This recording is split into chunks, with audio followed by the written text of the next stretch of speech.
the caretaker. Nicole had been my girlfriend for nearly a decade. When we met, her size wasn't an issue. She was big, but she was mobile and independent.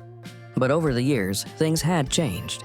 Her weight climbed steadily until she reached 532 pounds, and with it, her health deteriorated. Now, at 40 years old, I found myself taking care of her in ways I never imagined. My love for her will always be there, but I am exhausted. Physically, emotionally, mentally, every kind of tired you can think of. I sat at the kitchen table, staring into my coffee as the steam rose slowly. My body ached, and my mind felt like it was sinking into a fog of exhaustion. The clock ticked on the wall, 8 a.m. Another day of this. From the bedroom, I heard Nicole's voice, sharp and insistent. Charles, I need you now.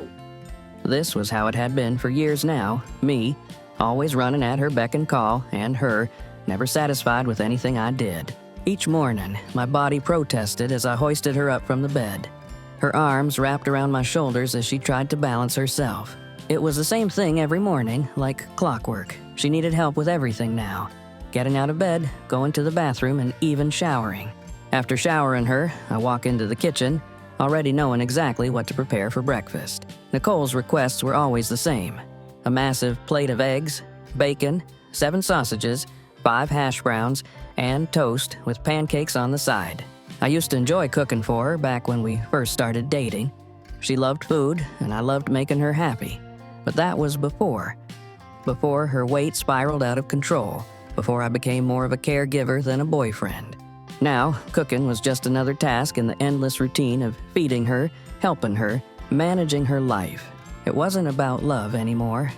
It was about keeping her satisfied, keeping her from complaining, from getting angry. Nicole eats quickly, moving from the eggs to the bacon, barely looking up as she polishes off one pancake after another. While she's devouring her breakfast, I'm thinking about taking a break. But she's already thinking about lunch. Her breakfast will always be the same no matter what. But lunch, on the other hand, would change daily. One day, I drove around for hours picking up food from different locations. She would want 2 boxes of pizza from one location, 6 cheeseburgers and 2 large fries from another, and 2 large vanilla milkshakes from her favorite restaurant. I'd given up trying to say anything about her eating habits. Whenever I brought it up, how much she was eating, how it was affecting her health, she'd shut me down, usually with a sharp remark about how I didn't understand.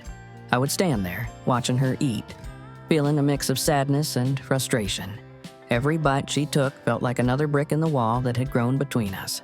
This wasn't the life I wanted. Not for her, not for me.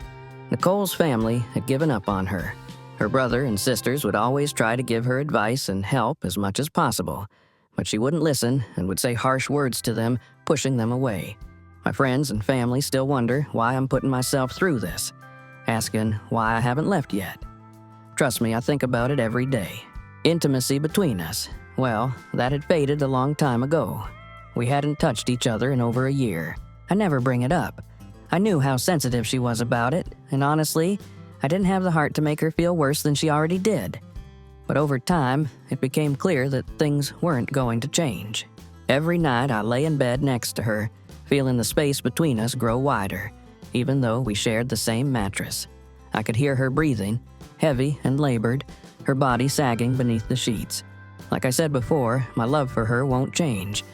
But love didn't fix the fact that I was going through the motions, caring for her, feeding her, bathing her, doing everything except having any kind of physical connection.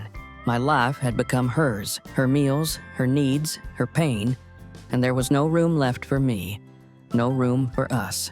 So, I start seeing other women. It hadn't started as anything serious, just an escape, a way to feel like myself again. The first time it happened, I was out at a bar with some friends.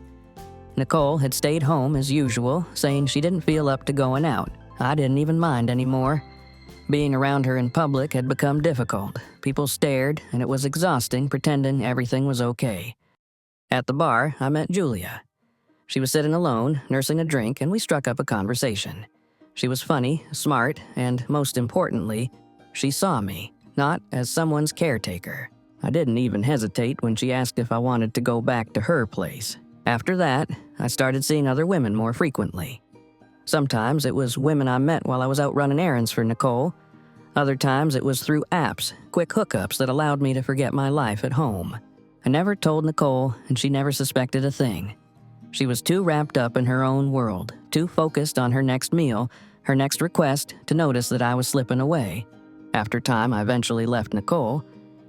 I didn't want to, but my life was more than being her servant. Nicole, if you're watching this, I'm sorry. Hopefully you find someone that can tend to your needs and adapt to your lifestyle. But I'm sorry, babe. I'm not the one.